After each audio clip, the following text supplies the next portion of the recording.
What are minimum contacts? Minimum contacts are a standard that must be met if a civil court in the United States wishes to exercise jurisdiction over someone from a different state. The person must have had minimum contacts in the state where the suit is being held for the court to have jurisdiction.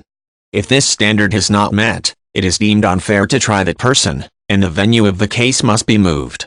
This is designed to prevent cases in which people are sued in states they have never set foot in. Minimum contacts establish some degree of connection with the state that is relevant to the case.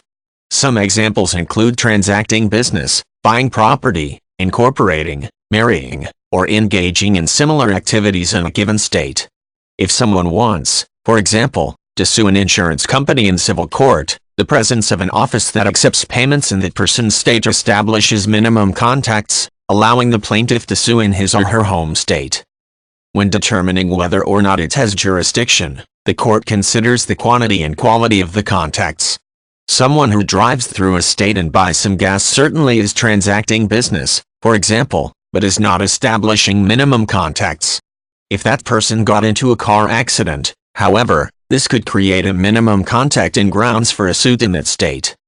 Courts can evaluate information from a number of sources when considering jurisdictional matters. This information must be verifiable.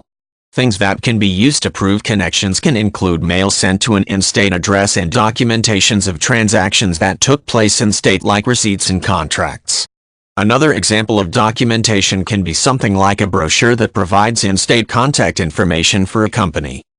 If no standard for minimum contacts was established, people could file suits in the courts most convenient for them.